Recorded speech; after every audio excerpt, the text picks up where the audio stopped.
Hey there, welcome back. Thanks for coming along. If it's your first time, hi. Catch up with some other videos. They're all more or less 6 minutes. And if you're back again, thanks very much for coming back.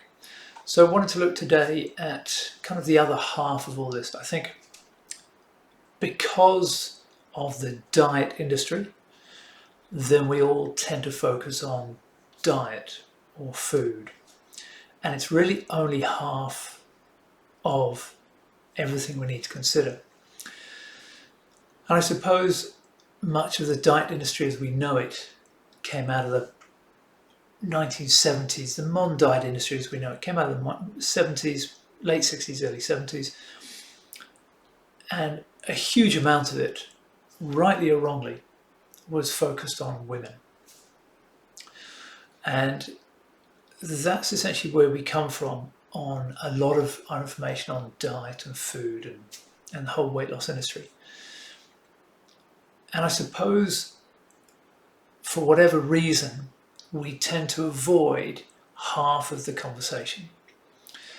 So again, I've spoken about dieting and the yo-yo effect and the physiological effects of reducing your food intake and then going back to normal eating again, reducing that and going back to normal. And no matter how hard we try over the years, inevitably there is weight gain, or as I would say more importantly, there is increase in your levels or your percentage of body fat.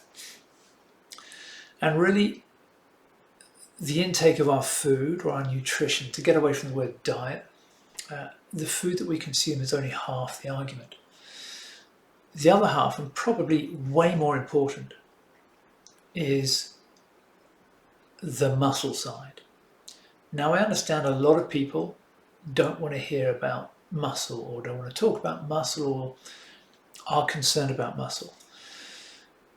The issue is that the only part of our body that uses body fat as the energy reserve it is are our muscles.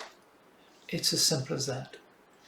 So if we only diet, if we only reduce the amount of food we are consuming and we do nothing else, then part of that weight loss we experience will be, to a certain degree, some more of our muscle mass.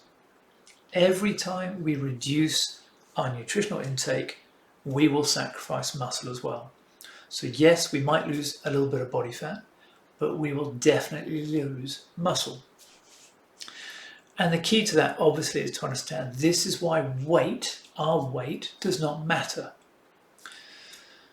Our muscle is far denser than our body fat and therefore weighs a lot more. For every cubic inch of muscle weighs more than several more cubic inches of body fat. And this is why weight does not matter. So whether you want to hear it or not, dieting alone, reducing our nutritional intake, limiting the amount of food we consume, however you want to say that, is only half. We need to find some way of maintaining at the very least, but preferably building, or a better term is making our muscle more efficient, then we can be lean for life. So part of that whole lean for life argument is to say we cannot be lean for life without, one, getting the food right. And that's not saying go on a diet forever. That's just saying understand the food as I've given it to you in other videos, the chemical side of food and how it interacts with our bodies, and get the muscles right, make the muscles more efficient. For females, I have trained that many females that I've trained in the gym and we've done a lot of resistance training. Inevitably, they never get bigger, but their muscles become more efficient. The more efficient your muscles are, the more body fat they can use as the energy source it is, if we don't give our bodies enough energy from the food we consume. So here's a fairly simple but ridiculous analogy. If the only thing I ever do is pick up a pen and write with it with my arm, or I lift a cup of tea or drink to my mouth and drink, if that's all I ever do, then the muscles in my arm will be diminished over time. Now, part of that will be the nervous innervation, so the nervous control to those. And as that reduces, so our muscle fibers are no longer required. And there are millions of muscle fibers in each muscle, but we can safely say we might put to sleep half those muscle fibers because we're now not connecting to them from the brain and we only need the other half. All of a sudden now, we've reduced the capacity of that muscle to use any form of energy, and especially when that energy comes from converting body fat back into energy, we've now got potentially only half that muscle to do that job.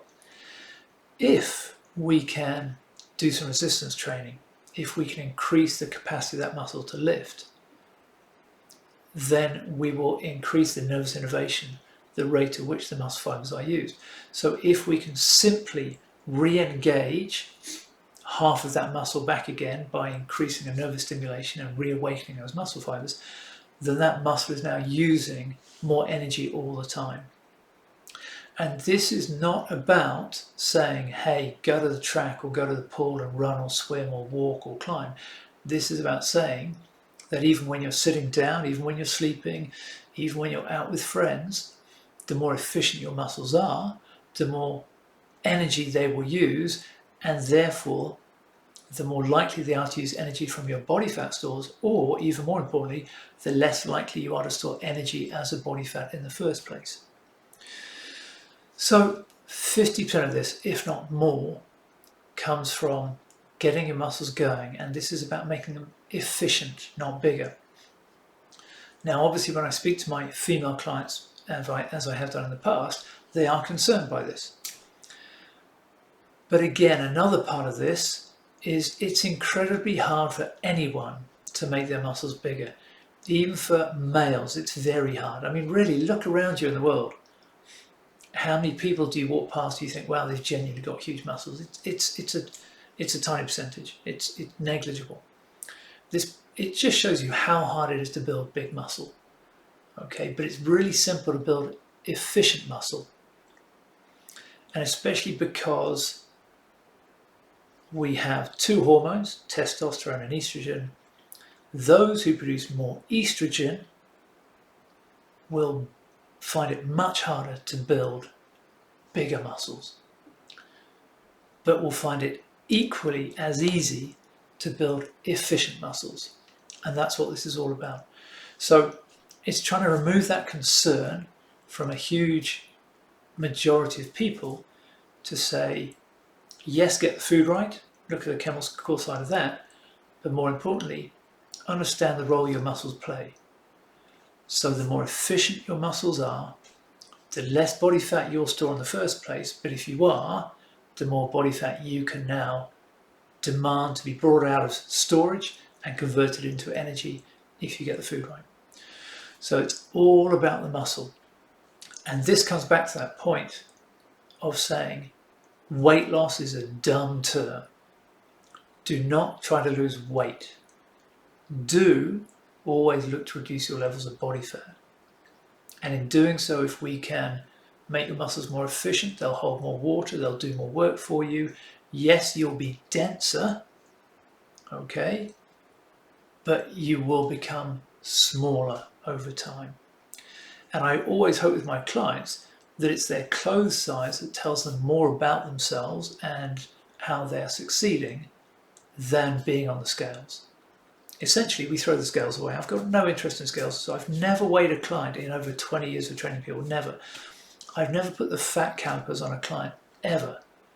There's nothing more rude and unnecessary. You know, we can all see what body fat we're holding. It's not difficult. So essentially, this is not about your weight. This is about your clothes size. So essentially, you know, I get clients coming back going, yep, I can get into clothes that I wore 5 years ago or 10 years ago. That's great. And they might not lose as much weight as they wanted to, but over time, we've reinformed them as to the fact that's unimportant. Their clothes size is a really good indicator. Their weight on the scales is not. So forget weight loss, look at our body fat percentage, look at making our muscles more efficient, and look at getting the food right. And that does not involve the calorie. Okay, thanks so much. See you again. Drop me a note.